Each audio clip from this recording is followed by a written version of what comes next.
الحمد لله رب العالمين والصلاة والسلام على رسوله الكريم محمد وعلى آله وأصحابه أجمعين. أعوذ بالله من الشيطان الرجيم. بسم الله الرحمن الرحيم. الحمد لله رب العالمين الرحمن الرحيم مالك يوم الدين. إياك نعبد وإياك نستعين. صدق الله العظيم. ناظرین السلام علیکم. ہم سلسلے وار پروگرام قرآن مجید کا پیش کر رہے ہیں، جس میں روزانہ تقریباً ایک پارہ رمضان کے پورے مہینے میں ہم مطالعہ کریں گے. آج میں قرآن مجید کے بارے میں ذرا سا تمہیدی پروگرام سورہ فاتحہ اور سورہ بقرہ کے بارے میں عرض کروں گا. ناظرین، قرآن مجید وہ کتاب ہے جو تمام آسمانی کتابوں کا نچوڑ ہے. دنیا میں جتنے بھی رسول آئے اور ان پہ اللہ تعالی نے اپنے صحیفے اور کتابیں نازل کی، وہ مختلف علاقوں میں آئیں، مختلف قوموں پہ نازل ہوئی. قرآن مجید میں تمام کتابوں کا لب لباب بہترین اور آخری شکل میں ان دی فارم آف لاسٹ ایڈیشن آ چکا ہے، اور اس کی تاثیر کچھ ایسی کہ قرآن مجید خود کہتا ہے کہ لو انزلنا هذا القرآن على جبل لرأيته خاشعا متصدعا من خشية الله. اگر ہم اس قرآن کو کسی پہاڑ پہ نازل کر دیتے، لرأيته خاشعا متصدعا من خشية الله، تو تم دیکھتے کہ وہ اللہ کے ڈر سے کانپ رہا ہے، ہیبت میں ہے، ریزہ ریزہ ہو رہا ہے. لیکن انسان ہے کہ وہ اس قرآن سے بائی پاس کر جاتا ہے، قرآن کو دل میں جگہ نہیں دیتا ہے، اور پھر نتیجے جیسے کہ سورہ البقرہ میں ہی بیان کیا گیا کہ ثم قست قلوبکم من بعد ذلک فہی کالحجارۃ، پھر تمہارے دل پتھروں کی طرح سے سخت ہو گئے، پتھروں سے بھی زیادہ سخت. کہ پتھروں کی کیفیت تو یہ ہوتی ہے کہ وہ اللہ کے ڈر سے لرزہ برندام ہو جاتے ہیں، ریزہ ریزہ ہو جاتے ہیں، ان کے ہاں سے پانی کے چشمے پھوٹ بلتے ہیں. لیکن تم نے اللہ کے کلام کو نہ سنا، نہ پڑھا، نہ سمجھا، تو تمہارے دل سخت ہوتے چلے گئے. اور پھر یہ قرآن مجید جو ہے ہمارے لیے دستور ہے. ہمیں جب خلیفہ بنا کے، نائب بنا کے اس دنیا میں بھیجا جا رہا تھا، تو اس وقت اللہ تعالیٰ نے کہا تھا کہ وَإِمَّا يَأْتِيَنَّكُم مِّنِّي هُدًى فَمَن تَبِعَ هُدَايَ فَلَا خَوْفٌ عَلَيْهِمْ وَلَا هُمْ يَحْزَنُونَ.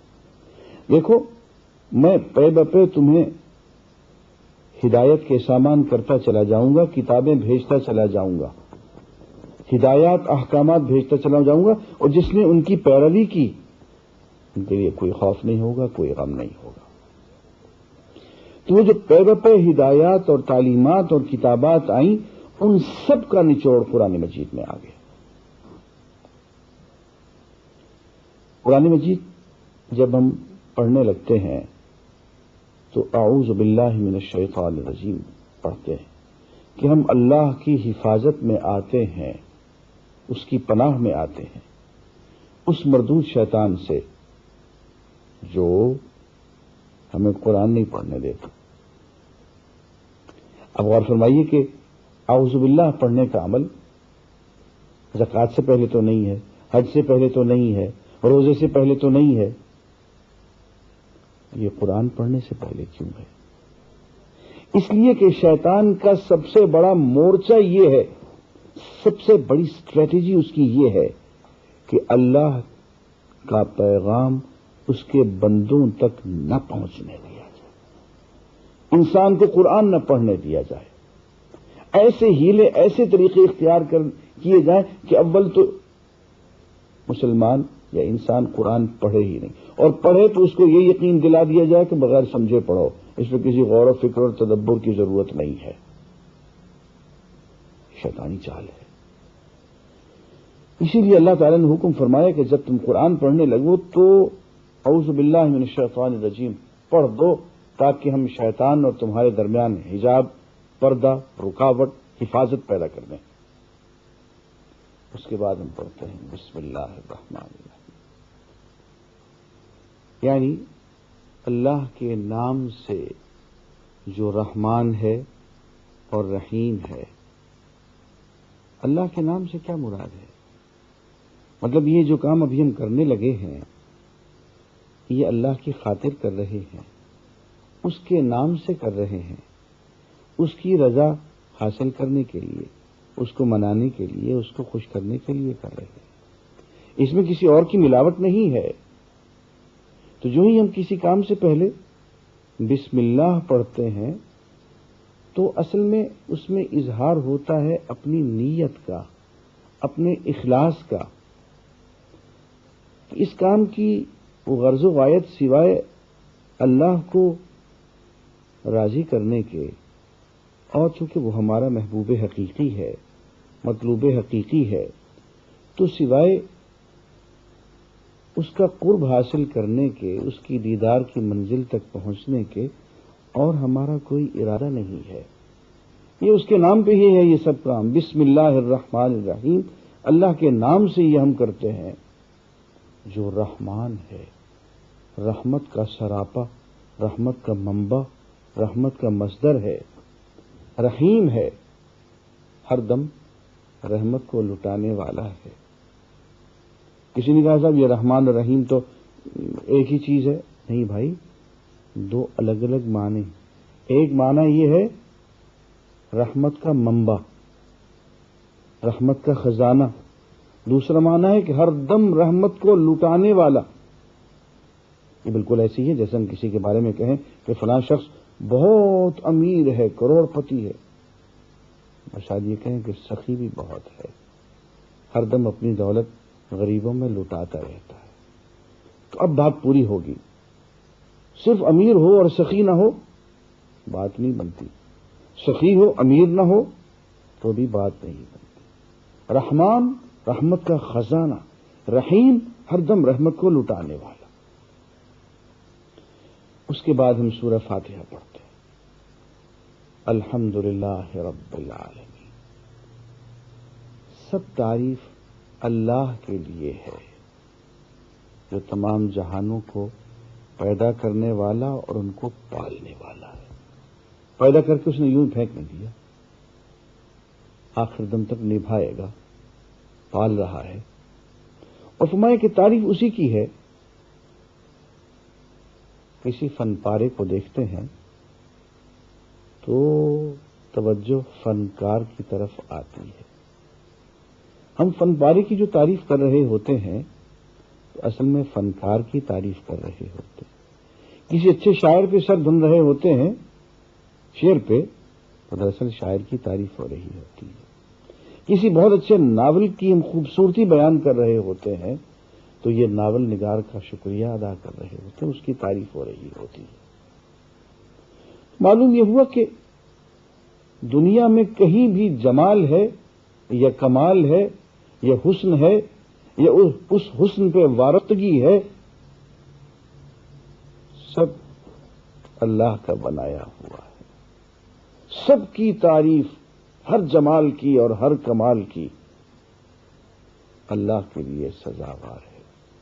اور یہاں سے ایک اور بات کا بھی پتہ چلا کہ فرمایا کہ دیکھو تمہیں فن پارا سمجھنا ہو تو فنکار کے حوالے سے سمجھا کرو، فنکار تک پہنچنا چاہتے ہو تو فن پارے کے راستے سے جایا کرو۔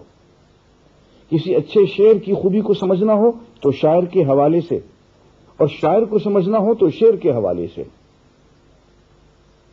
حمد اس بات کی تعریف ہے کہ کتنا بڑا فنکار ہے جس نے اتنی خوبصورت دنیا بنا دی ہے۔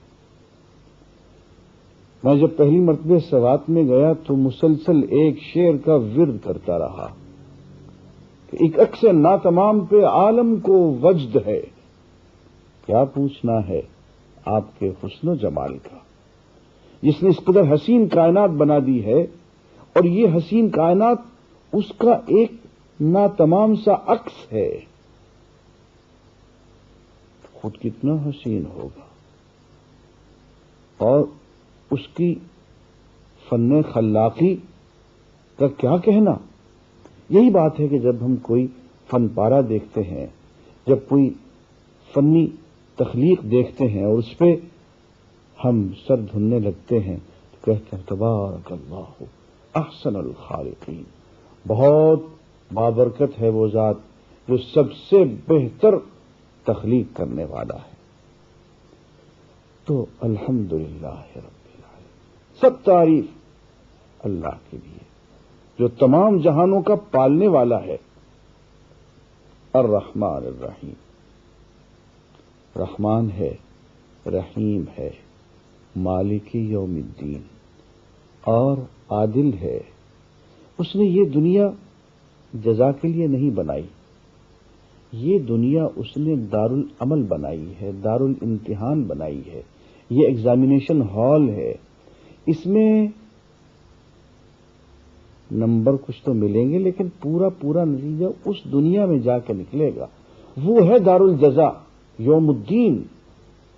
اس دنیا میں نہ کسی کو پوری جزا مل سکتی ہے نہ سزا مل سکتی۔ اب سوچیں نا کہ ایک شخص نے ایک قتل کیا تو جج صاحب اس کو سزائے موت دے دیتے، دوسرا شخص ہے اس نے بم بلاسٹ میں 100 آدمیوں کو قتل کر دیا، کیا کریں گے اس کو بھی ایک سزائے موت دے دیں گے، اور باقی 99 جو اس نے قتل کیے ہیں اس کی سزا کہاں گئی؟ اصلی انصاف تو یہ ہے نا کہ جس نے 100 قتل کیے ہیں اس کو آپ سزائے موت دیں، پھر زندہ کریں، پھر ماریں، پھر زندہ کریں، پھر ماریں۔ 100 آدمی اس نے قتل کیے ہیں تو اس کو 100 موتوں کا مزہ چکھنا چاہیے۔ عزیزو، یہ اس دنیا میں ممکن نہیں ہے، اس لیے کہ یہ دنیا عمل کی دنیا ہے، امتحان کی دنیا ہے، یہ انصاف کی جگہ نہیں ہے، دارالجزا نہیں ہے۔ وہ آئے گا، اس کا نام یوم الدین ہے، اور مالک یوم الدین، وہ ہے مالک انصاف کے دن کا۔ تو معلوم ہوا کہ اللہ تعالیٰ نے ایک نظام بنایا ہے کائنات کا، فطرت کا، اس نے پیدا کیا رحمان ہونے کی وجہ سے، رحیم ہونے کی وجہ سے۔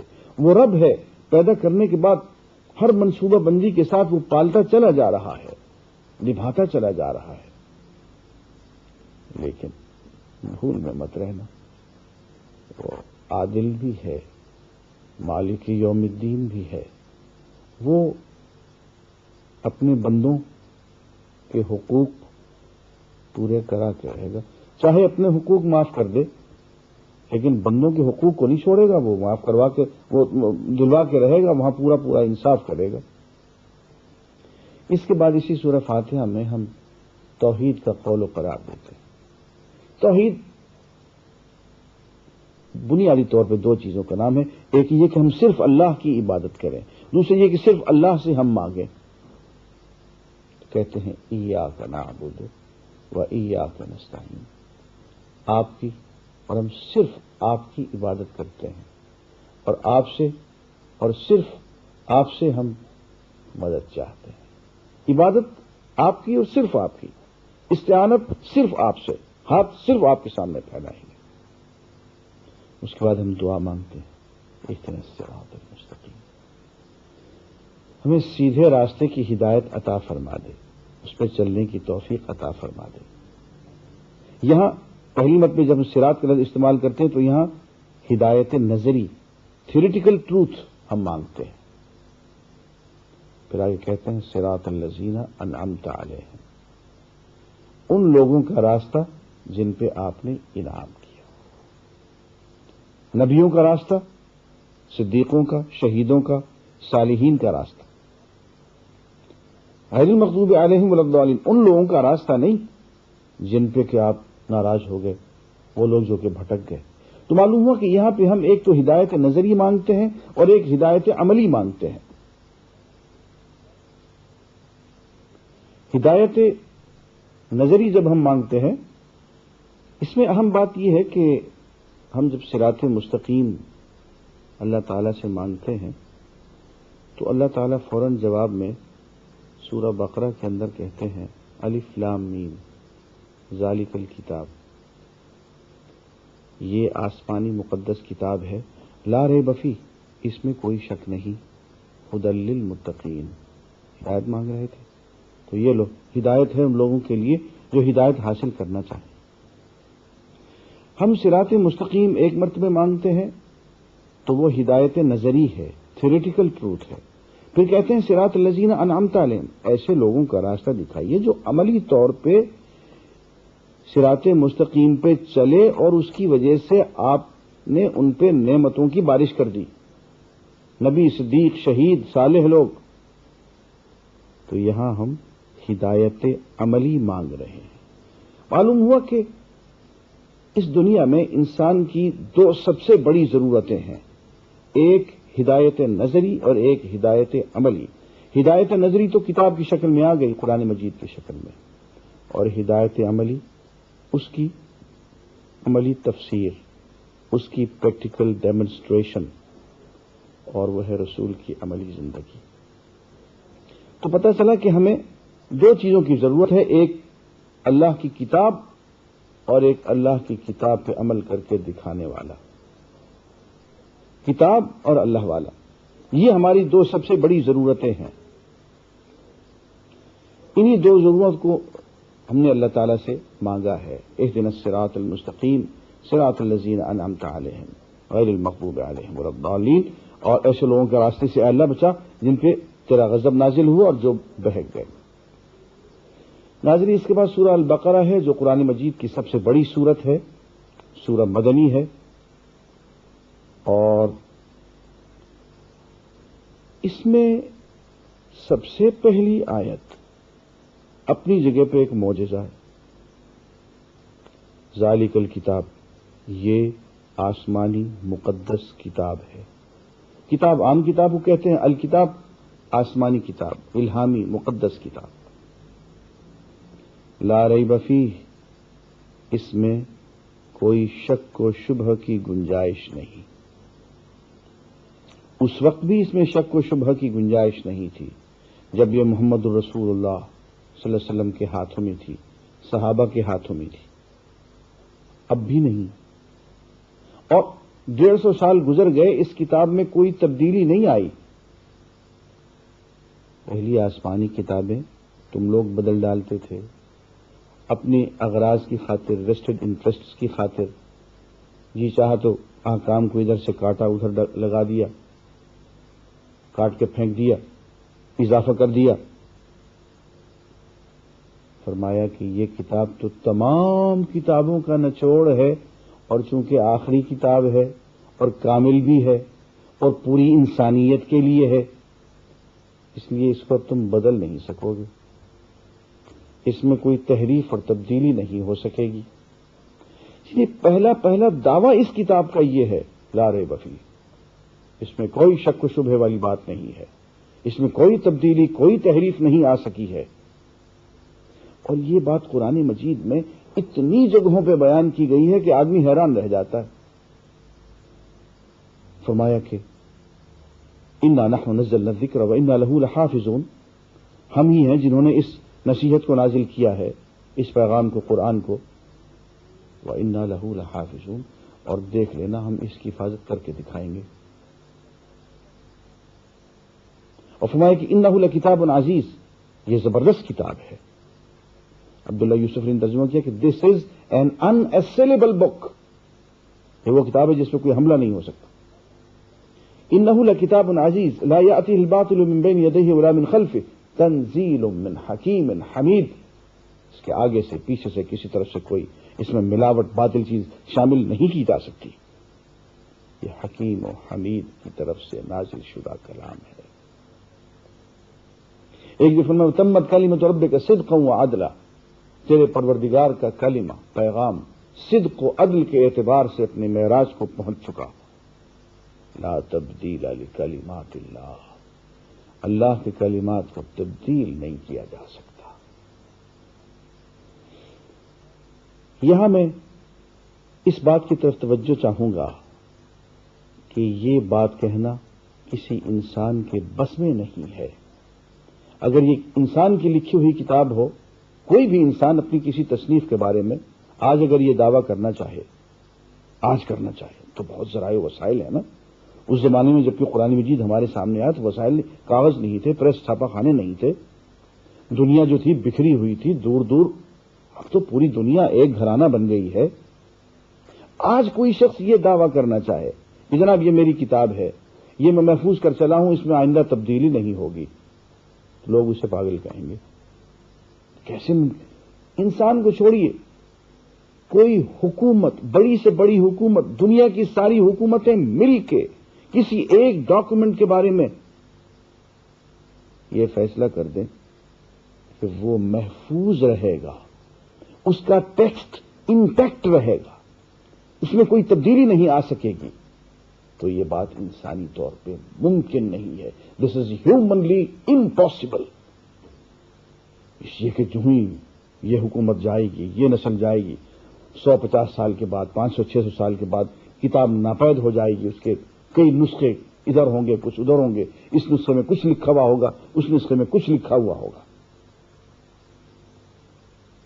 لیکن قرآن مجید میں یہ بات دعوے کے طور پہ کہہ دی گئی کہ اس میں تم کوئی تبدیلی نہیں لا سکو گے. اور حد یہ ہے کہ اس تبدیلی کو بچانے کے لیے اللہ تعالیٰ نے قرآن مجید کی جو زبان ہے عربی، اس کی گھڑی کی ٹک ٹک کو بند کر دیا. عربی زبان جو 1500 سال پہلے جہاں تھی، آج بھی وہی کی وہی ہے. اس زبان میں تبدیلی نہیں آئی، اور یہ دنیا کی واحد زبان ہے جو وہی کی وہی کھڑی ہوئی ہے. دنیا کی اور کوئی زبان ایسی نہیں ہے جس میں تبدیلی نہ آ رہی ہو. عربی وہیں ٹھہر گئی، اس کی بھی حفاظت ہو گئی. تو میں عرض کروں کہ یہ قرآن مجید کا ایک دائمی معجزہ ہے، اور میرا یہ دعویٰ ہے کہ انسانیت کی تاریخ میں اس سے بڑا اور کوئی معجزہ نہیں ہے، جو ہر گھر میں موجود ہے، ہمیشہ ہمیش کے لیے موجود ہے. کہ اس نے یہ دعویٰ کیا 1500 سال پہلے کہ میرے ایک لفظ میں، میری زیر و زبر میں کوئی تبدیلی نہیں آ سکے گی، دیکھ لینا. اور 1500 سال گزر گیا. مسلمان نہیں، غیر مسلم محققین بھی سب مانتے ہیں کہ یہ کتاب، یہ قرآن جو اس وقت آج ہمارے سامنے ہے، یہ وہی ہے جو محمد رسول اللہ صلی اللہ علیہ وسلم کے ہاتھوں میں تھی. یہ وہی کتاب ہے جو صحابہ کرام کے ہاتھوں میں تھی. اس میں تبدیلی کوئی نہیں آئی ہے. یہ الگ بات ہے کہ یہ کتاب اللہ کا کلام ہے یا نہیں، یہ کتاب محمد صلی اللہ علیہ وسلم کا کلام ہے، یہ ایک الگ بات ہے. لیکن اس کتاب میں تبدیلی کوئی نہیں آئی ہے. یہ وہ بات ہے جس میں کہ غیر مسلم محققین بھی متفق ہیں. یہ ایک دائمی معجزہ ہے، اور 1500 سال کی مدت میں ثابت کر دیا کہ قرآن نے یہ دعویٰ جو 1500 سال پہلے کیا تھا درست نکلا. اور اسلام کی اور قرآن کی حقانیت کی یہ بہت بڑی دلیل ہے. آگے پھر یہی کتاب اپنا موضوع بتاتی ہے کہ یہ ہدی للمتقین ہے. اس کتاب کا موضوع انسان ہے، اور انسان کی فلاح ہے، اور فلاح کا راستہ تقویٰ ہے، اور تقویٰ کی 5 بنیادی علامتیں ہیں. پہلی علامت یہ ہے، پہلی صفت متقین کی یہ ہے کہ یہ ایسے روشن ضمیر لوگ ہوتے ہیں جو حواس میں بندھے ہوئے نہیں ہوتے ہیں. ان کی نظر صرف پرسپٹیبل تھنگز تک محدود نہیں ہوتی ہے. یہ لاجیکل پازیٹیوسٹ کی طرح سے گاؤدی نہیں ہوتے ہیں کہ یہ کہتے ہیں کہ جو چیز پرسیو ہو سکتی ہے وہی موجود ہے، جو پرسیو نہیں ہو سکتی وہ ہے ہی نہیں. یہ ایمان بالغیب رکھتے ہیں. ناظرین، اس موضوع پہ ہم گفتگو جاری رکھیں گے. وآخر دعوانا الحمدللہ رب العالمین. اهدنا الصراط المستقيم.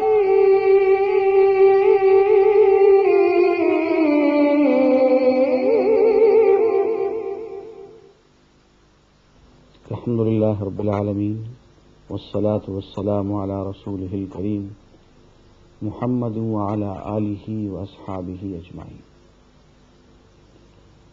ہم نے سورہ البقرہ کی ابتدا کر دی ہے قرآن مجید کا موضوع انسان اور اس کی فلاح ہے۔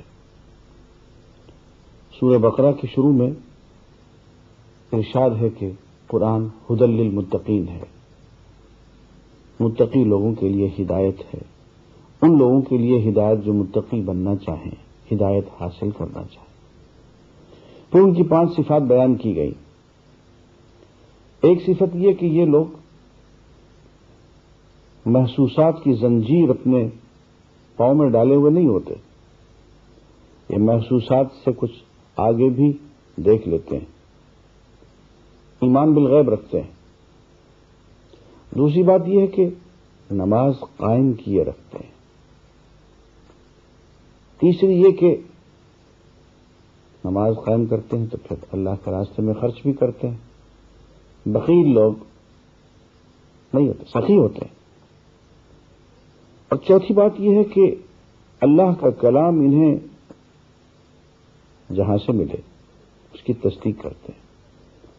والذین یؤمنون بما انزل الیک، یہ وہ لوگ ہوتے ہیں کہ جو ایمان لاتے ہیں اس چیز پہ جو اے محمد صلی اللہ علیہ وسلم آپ پہ نازل کر دی گئی، وما انزل من قبلک، اور آپ سے پہلے جو نازل کر دی گئی۔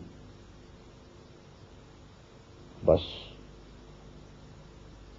کلام الہی اتنا ہی ہے، وما انزل الیک وما انزل من قبلک، جو آپ پہ نازل ہو گیا، جو آپ سے پہلے نازل ہو گیا۔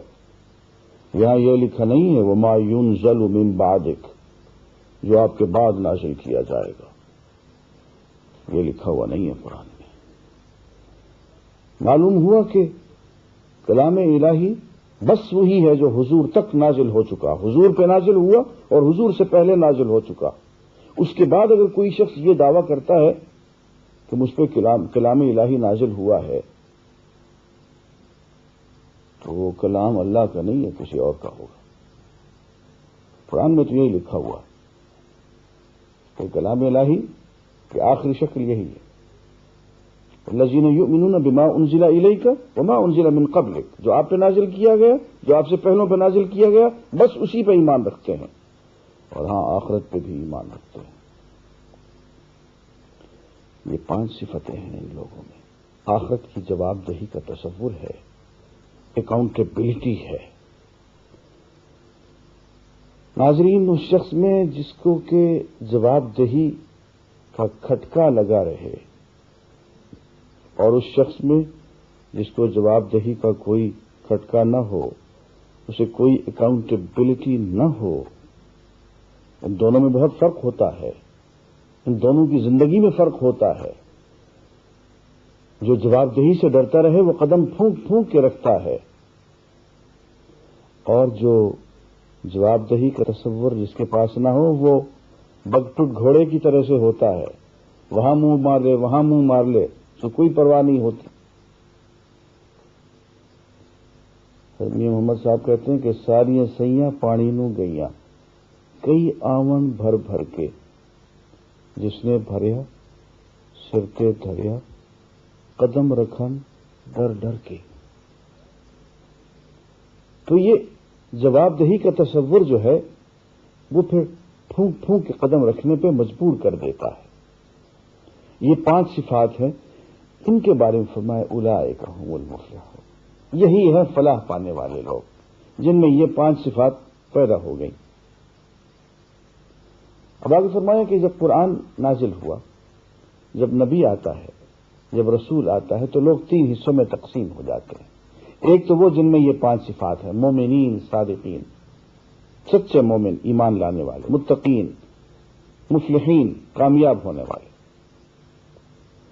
دوسرے وہ لوگ جن کے ویسٹڈ انٹرسٹس ہیں، جن کی اغراض ہیں، جیسے کہ ابو لہب تھا، سارا ہی سودی کاروبار تھا، اونچ نیچ کا قائل تھا، مساوات کا دشمن تھا۔ وہ جانتا تھا کہ اگر اسلام آ گیا تو اس کی یہ جھوٹی حیثیت، اس کی جھوٹی معیشت، اس کا ظالمانہ کاروبار، اس کی سرمایہ داری، اس کی ایکسپلائٹیشن چند دنوں کا شکار ہے، ختم ہو جائے گی۔ اس لیے اس نے ڈٹ کے اسلام کی مخالفت کی۔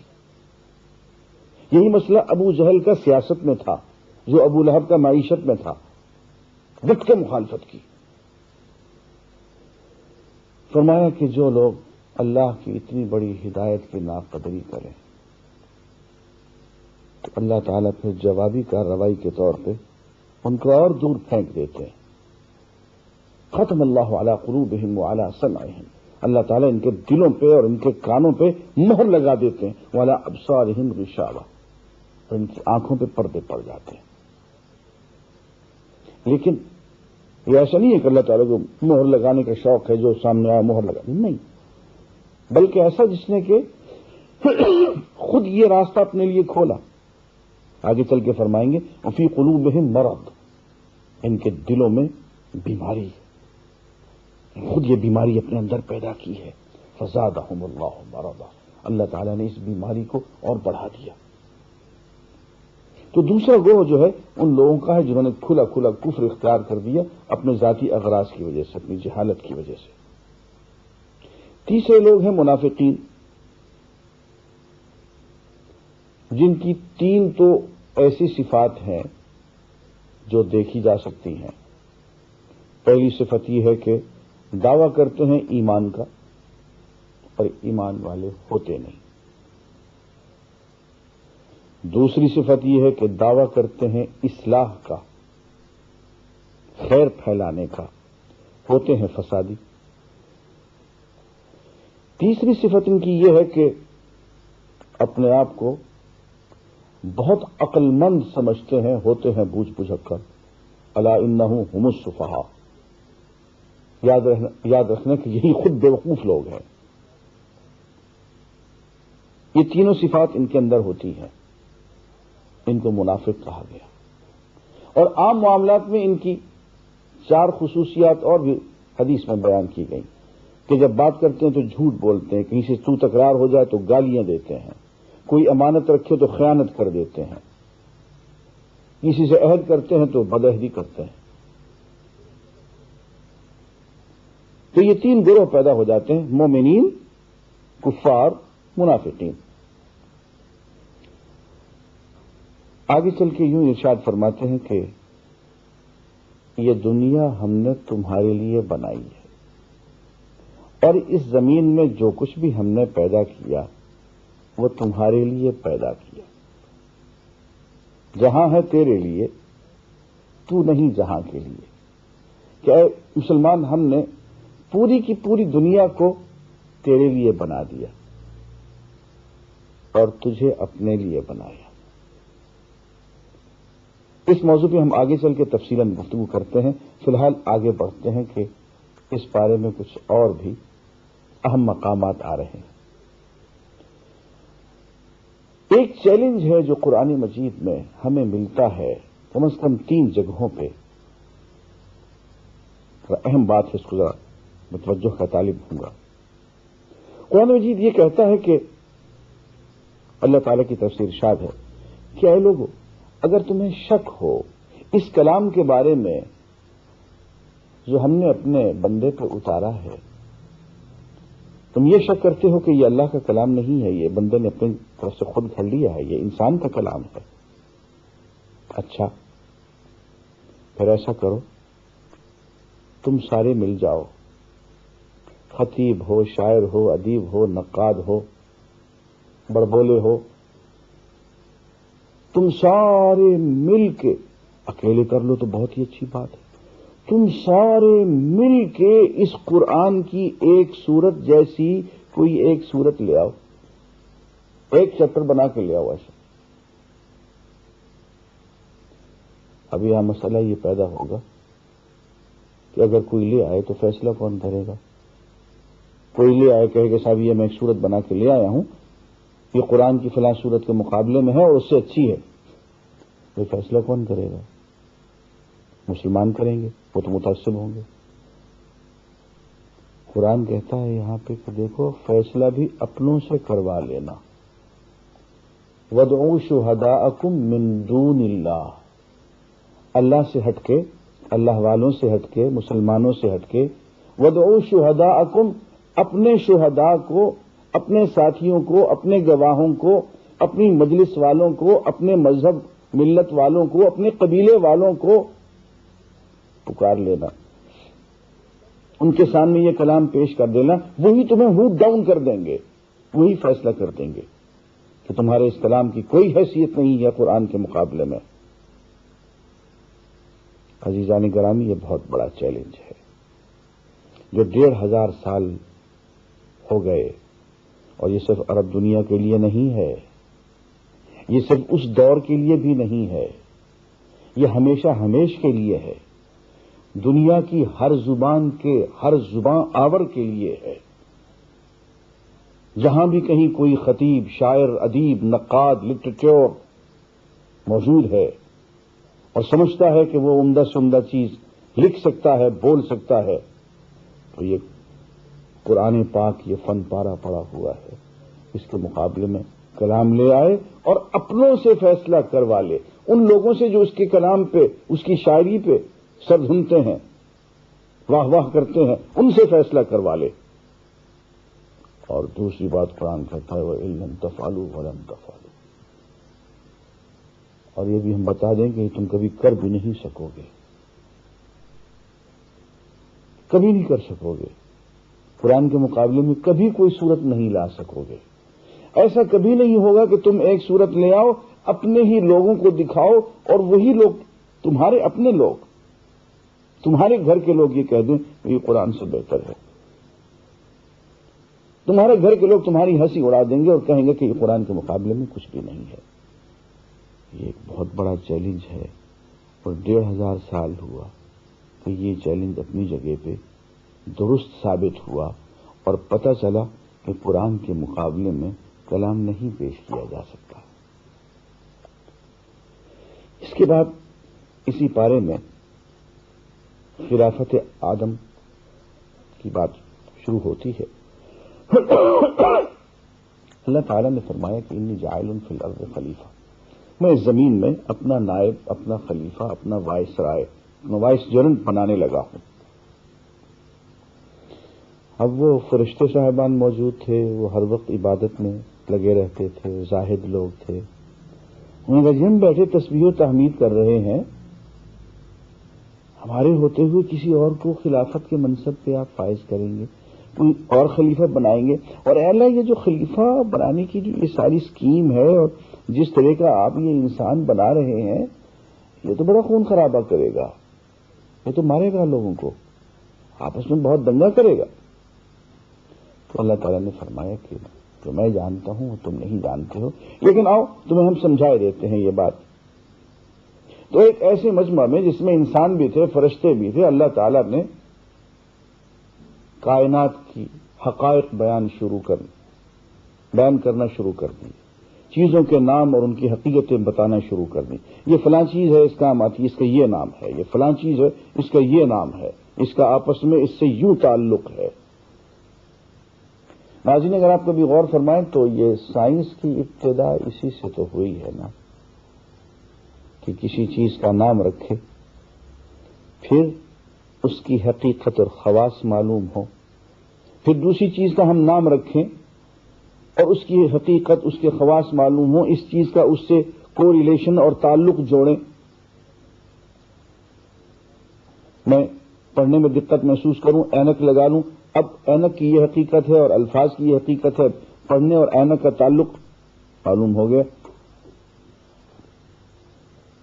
اللہ تعالیٰ نے انسان کو یہ صفت عطا فرما دی کہ چیزوں کے نام رکھے، ان کے خواص اور حقائق معلوم کرے۔ لیکن بہرحال اللہ تعالیٰ نے چونکہ خلیفہ بنانا تھا انسان کو، اس میں صلاحیت زیادہ رکھی۔ اسی مجمع میں فرشتے بھی تھے، انسان بھی تھے، اللہ تعالیٰ نے کائنات کی اشیاء کی حقیقت بیان کی، اور فرشتوں سے پوچھا کیا سمجھے، بتاؤ ہم نے کیا بیان کیا، چیزوں کے نام بتاؤ، خواص بتاؤ۔ رہ گئے بیچارے، اس لیے کہ ہر کام تسبیح پھیرنے سے تو ہوتا نہیں، تسبیح پھیرنا اپنی جگہ پہ ضروری ہے، لیکن سب کچھ وہی تو نہیں ہے، رہ گئے بیچارے۔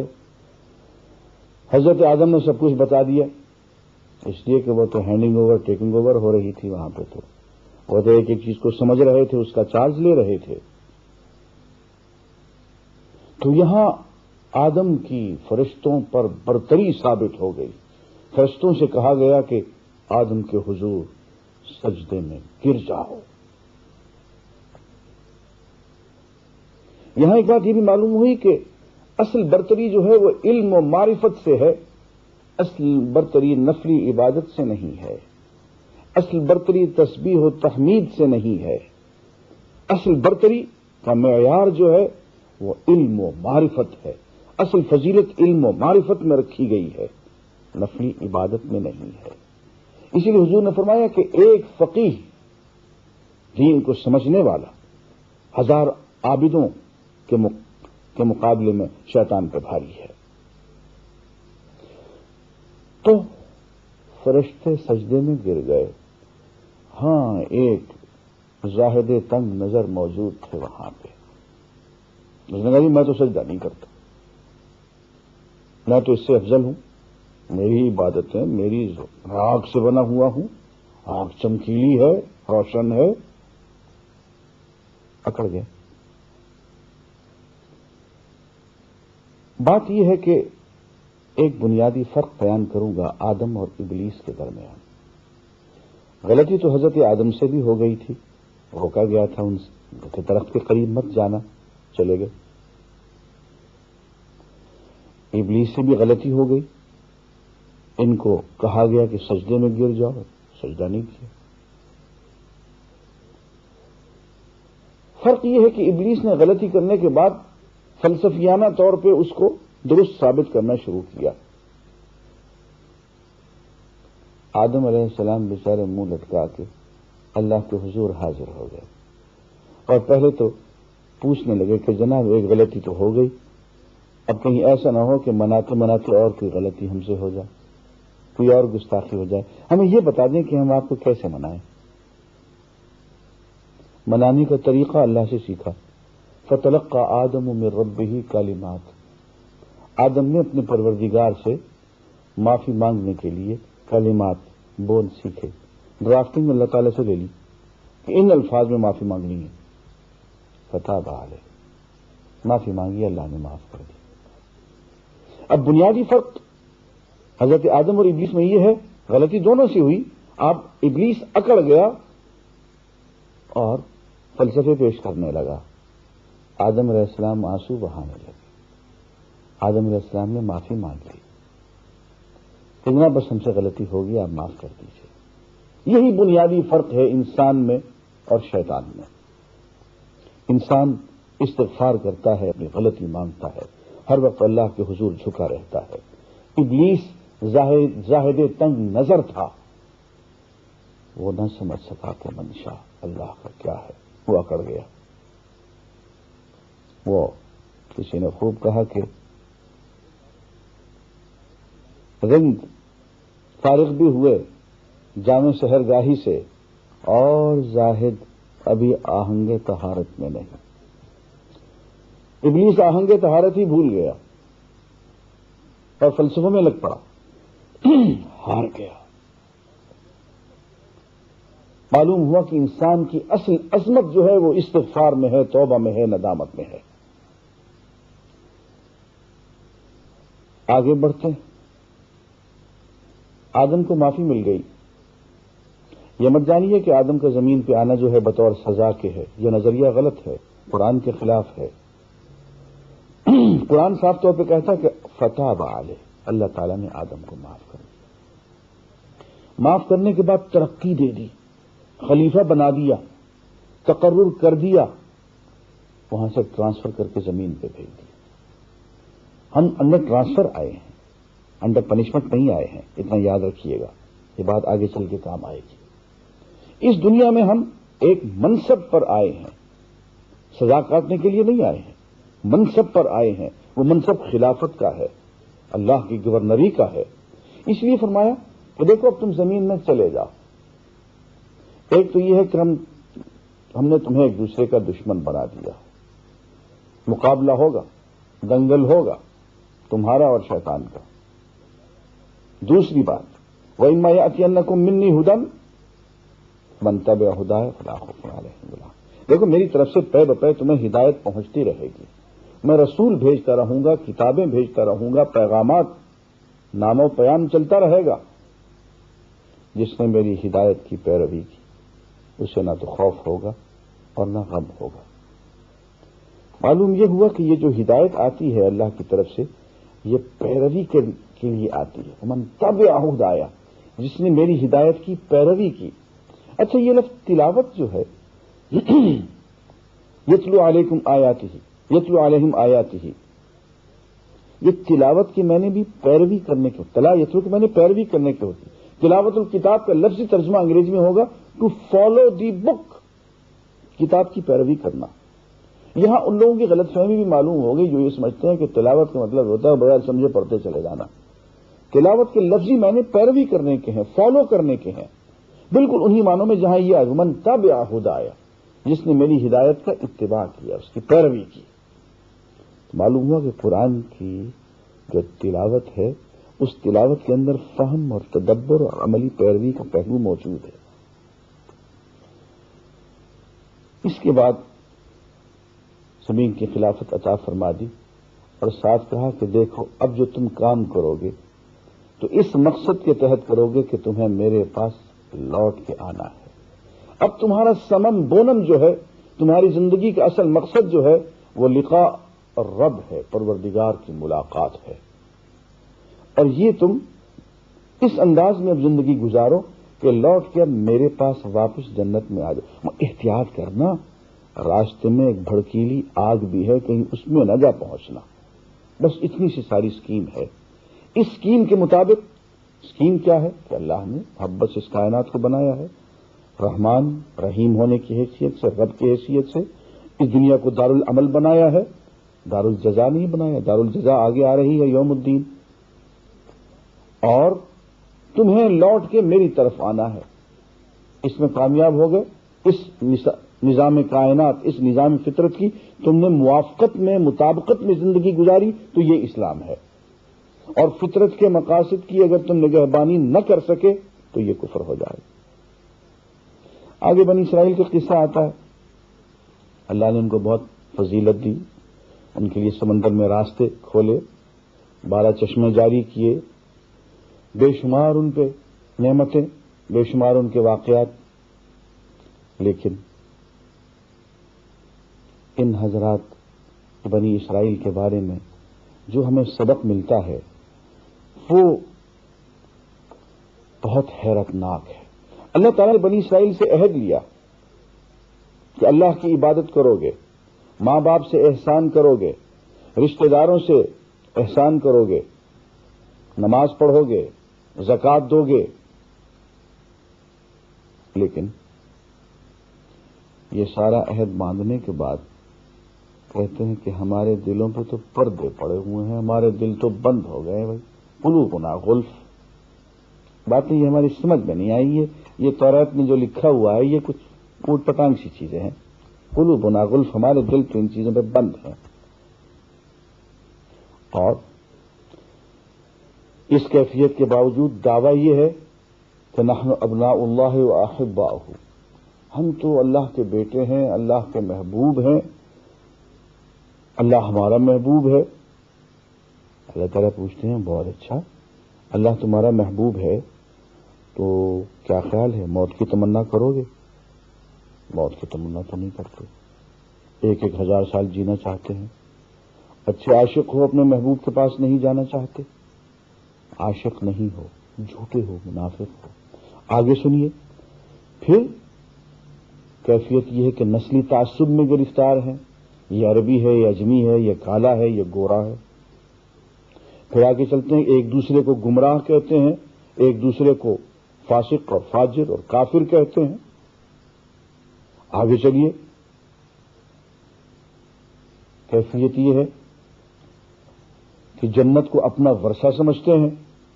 میں یہ یہود کی بات کر رہا ہوں، میں یہاں مسلمانوں کی بات نہیں کر رہا ہوں، لیکن اگر صفات مل جائیں تو مجبوری کی بات ہے۔ لیکن قرآن نے یہ سارا بنی اسرائیل کا نام لے کے یہ واقعات بیان کیے۔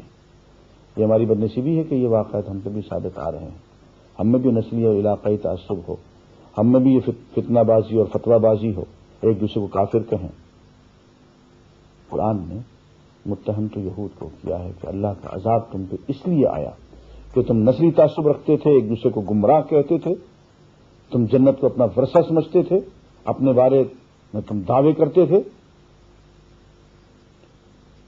اور پھر کہا کہ مسلمانوں تم ایسا نہ کرنا، ہم نے بنی اسرائیل کی امامت چھین لی اور تمہیں منتقل کر دی، تم ایسا نہ کرنا ورنہ تم سے بھی امامت چھن جائے گی. وآخر دعوانا الحمدللہ رب العالمین. اهدنا الصراط المستقيم.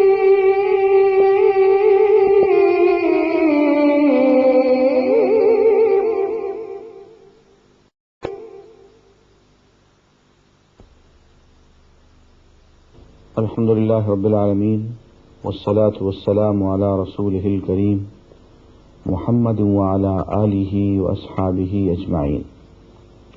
میں کل عرض کر رہا تھا کہ اللہ تعالی نے مسلمانوں کو متنبہ کیا کہ وہ بنی اسرائیل کی چند خرابیاں ایسی ہیں کہ ان میں مبتلا نہ ہوں. اللہ تعالی نے بنی اسرائیل کی چند باتیں بیان کی. ایک تو یہ کہ وہ اپنے آپ کو اللہ کے محبوب سمجھتے تھے، اللہ کے بیٹے سمجھتے تھے، جنت کو اپنے باپ کی جائیداد سمجھتے تھے، اپنا ورثہ سمجھتے تھے. تو اللہ تعالیٰ نے پوچھا کہ ایسا ہے تو تمہیں موت کی تمنا کرنی چاہیے، موت کو تو بہت محبوب رکھتے ہوگے. پتہ چلا کہ وہ تو نہیں، ہزار سال جینا چاہتے ہیں. دوسری بری عادت جو کہ ان میں پڑ گئی تھی وہ یہ بتائی کہ وہ جادو اور تعویذ گنڈوں کا شکار ہو گئے. ان میں ہر مہنت اور ہر ان کا عالم جو تھا پہنچا ہوا وہی شمار ہوتا تھا جو زیادہ جادوگر ہو، زیادہ تعویذ کرے، گنڈے کرے، میاں بیوی کو جدا کر دے، معصوم بیٹھی ہوئی بچیوں کو کسی آوارہ منش انسان کی محبت میں مبتلا کر دے اور اغوا کرا دے. اور ایک بری عادت ان کی یہ بیان کی کہ وہ نسلی تعصب کا شکار تھے، ایک دوسرے کو گمراہ کہتے تھے، ایک دوسرے کو فاسق، فاجر، کافر کہتے تھے. جادو کے بارے میں تو حضور اکرم صلی اللہ علیہ وسلم نے اتنا سخت جملہ ارشاد فرمایا، ہمارے یہاں تو افسوس ہے کہ یہ اشتہار کی زینت بنے ہوئے ہوتے ہیں یہ لوگ. لیکن حضور نے یہ فرمایا کہ الساحر یقتل ولا یستتاب. ساحر اگر قابو میں آ جائے تو اس کو توبہ کرنے کا موقع نہیں دینا چاہیے، فوراً قتل کر دینا چاہیے. ہمارے یہاں ایسے لوگ پہنچے ہوئے شمار ہوتے ہیں.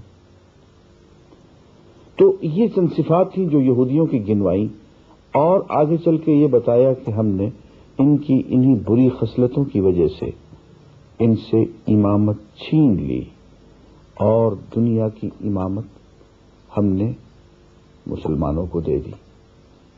اور اس کی نشانی کے طور پہ، ٹوکن کے طور پہ اللہ تعالیٰ نے بیت المقدس کو قبلہ بنانے کی بجائے کعبہ کو قبلہ بنا دیا.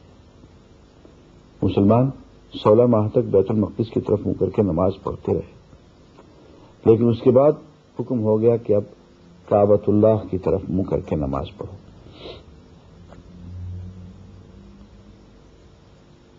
سورہ بقرہ میں ایک بات یوں بھی ہمیں ملتی ہے کہ سیدنا ابراہیم علیہ الصلوۃ والسلام کو اللہ تعالی نے امامت عطا فرمائی. فرمایا انی جاعلوک للناس اماما، میں تجھے لوگوں کا امام بنانے لگا ہوں. سیدنا ابراہیم نے پوچھا من ذریتی، جناب میری اولاد اور نسل کے بارے میں بھی یہی حکم ہے؟ قال لا ینال عہد الظالمین، فرمایا کہ حکم تو یہی ہے، امامت تو سب کے لیے ہے، لیکن ان میں جو ظالم ہوں گے ان کے لیے میرا کوئی وعدہ نہیں ہے. ناظرین، یہاں سے ایک اہم بات میری سمجھ میں آتی ہے، میں عرض کروں گا کہ جس طرح سے سیدنا ابراہیم علیہ الصلوۃ والسلام کی اولاد کے لیے اللہ نے فرمایا کہ ان میں جو ظالم ہوگا اس سے میرا کوئی امامت کا وعدہ نہیں ہے. ہاں، اس میں جو شخص مسلک ابراہیمی پہ چلے گا، بقائمی ہوش و حواس، شعوری مسلمان ہوگا، اس کو امامت ملے گی۔ بالکل یہی صورتحال یہاں پہ بھی صادر آ رہی ہے۔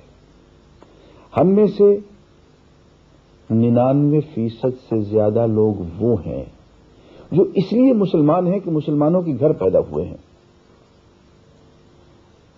اس لیے مسلمان نہیں ہے کہ اسلام انہوں نے شعوری طور پہ اختیار کیا ہو، بالفاظ دیگر وہ بائی برتھ یا بائی چانس ہیں وہ مسلمان، بائی چوائس وہ مسلمان نہیں ہیں۔ وہ انسانوں کی مردم شماری میں مسلمان ہوں گے، لیکن اللہ کی مردم شماری میں شاید وہ مسلمان نہیں ہوں گے، اس لیے کہ انسانوں کی مردم شماری تو اقرار باللسان کو دیکھتی ہے کہ زبان سے اقرار کر دیا اس نے کہ میں مسلمان ہوں، لیکن اللہ کے ہاں کی مردم شماری تصدیق بالقلب دیکھتی ہے کہ کیا دل سے یہ اللہ کو مان رہا ہے، اللہ کے رسول پہ ایمان لا رہا ہے۔ تو دل سے ماننے کا عمل جو ہے وہ وراثتی نہیں ہوتا ہے، وہ شعوری ہوتا ہے۔ یہی وجہ کہ امام غزالی احیاء علوم الدین میں لکھتے ہیں کہ سب سے پہلے جس چیز سے توبہ کرنی چاہیے وہ ایمان کی وہ صورت ہے جو ہم نے ماں باپ سے ورثہ میں لیا ہے، اس لیے کہ ایمان وراثتی چیز نہیں ہے، ایمان کسبی شعوری چیز ہے۔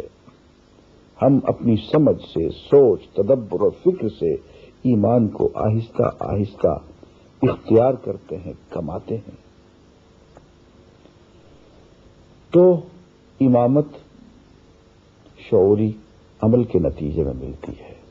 بنی اسرائیل سے یہ امامت چھن گئی، مسلمانوں کو مل گئی، اور اس کی علامت تحویل قبلہ ہے، کعبہ کو قبلہ بنا دیا گیا اور مسلمانوں کو امت وسط قرار دے دیا گیا، اور ان کی یہ ڈیوٹی لگا دی گئی کہ وہ شہادت حق کا فریضہ انجام دیں۔ درمیانی امت وسط، عدل و اعتدال پہ چلنے والی، پوری انسانیت پہ گواہ ٹھہرنے والی، اور اللہ کو اور اللہ کے رسول کو اپنے اوپر گواہ بنانے والی کہ ہم نے اللہ کا پیغام اپنے اوپر بھی لاگو کر لیا، دوسروں تک بھی پہنچا دیا، اے اللہ گواہ رہنا۔ جیسے کہ حضور اکرم صلی اللہ علیہ وسلم نے خود بحجۃ الوداع میں جب دین کی پوری دعوت مکمل طور پہ انسانوں تک پہنچا دی تو آپ نے کہا الا هل بلغت، اے بتاؤ کیا میں نے اللہ کے پیغام کو تم تک پہنچا دیا؟ تو لوگوں نے فرمایا، لوگوں نے عرض کی کہ ہاں آپ نے پہنچا دی۔ تو آپ نے کہا اللہم فاشہد، اے اللہ تو گواہ رہنا، دیکھ لوگ کیا کہہ رہے ہیں، میں نے بات پہنچا دی۔ اسی طرح سے اللہ کو گواہ بنانا اور انسانیت پر اللہ کے پیغام کو پہنچا دینا، یہ اس امت کی ذمہ داری ٹھہری۔ یہ بات ہم سورہ آل عمران میں بہت تفصیل سے بیان کریں گے۔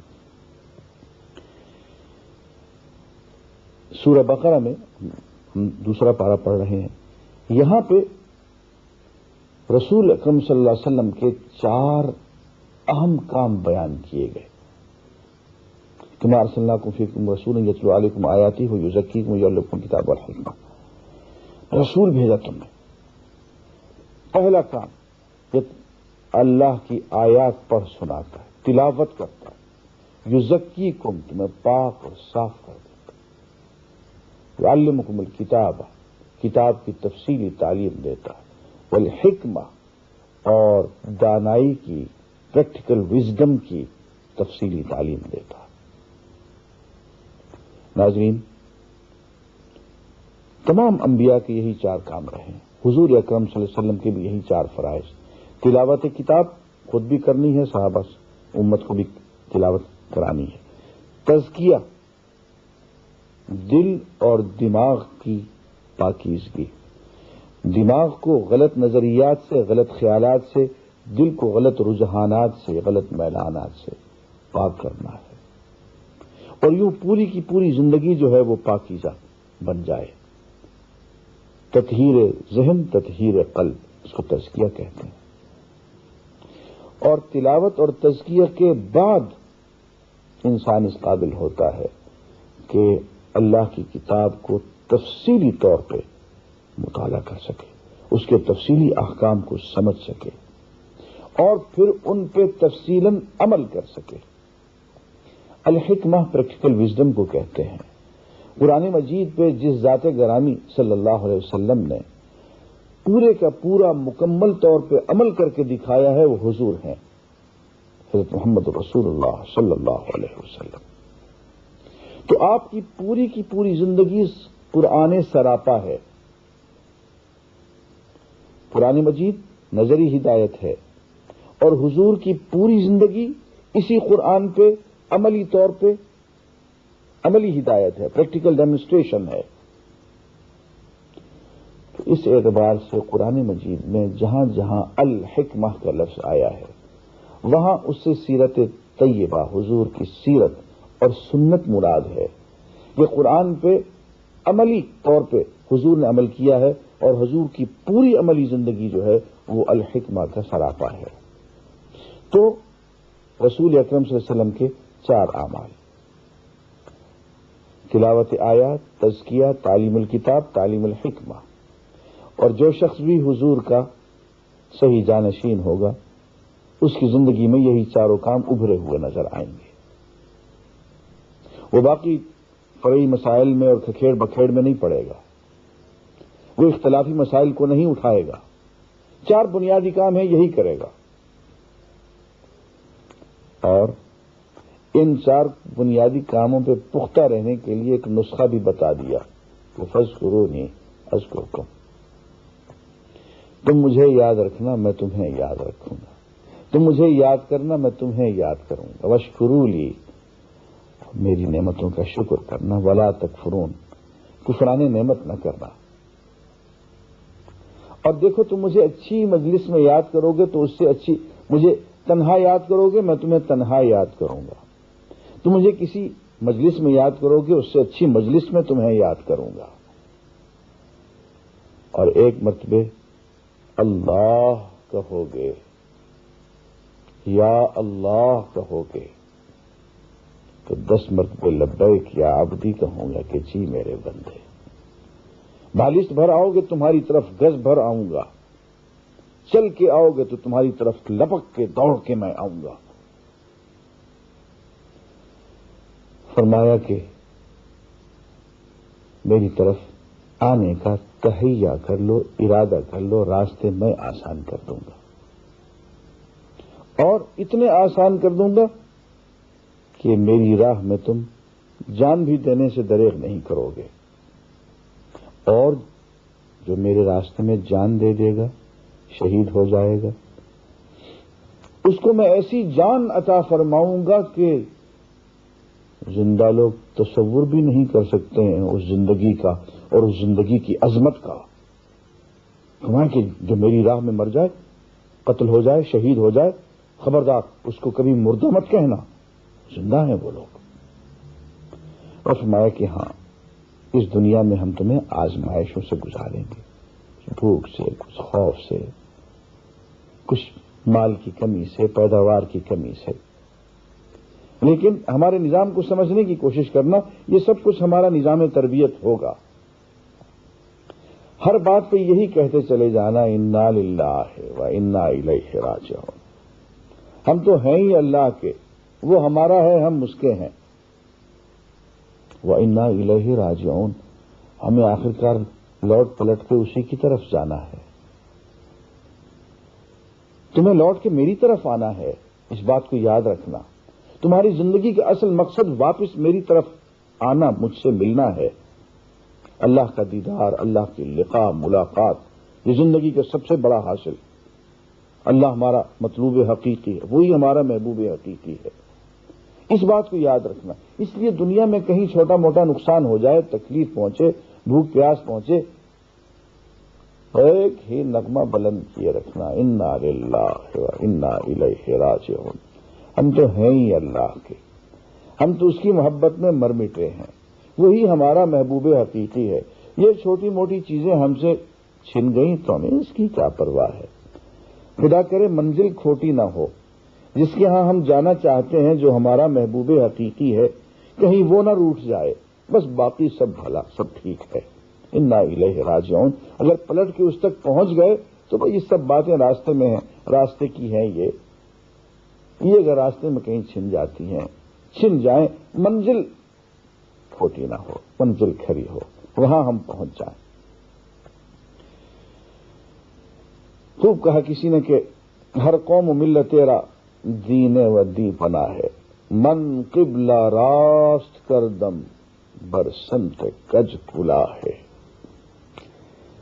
بس اپنا کعبہ درست کر لیں، قبلہ درست کر لیں، کعبہ مقصود جو ہے وہ اللہ کی ذات ہے۔ اتنی سی بات اگر دل میں اتر جائے تو یہ چھوٹے موٹے نقصان جو ہیں یہ نقصان محسوس نہیں ہوتے ہیں۔ یہ اللہ کی رضا کے راستے میں ہلکی پھلکی سی قیمت ہوتی ہے، اس کو ادا کرتے چلے جاتے ہیں۔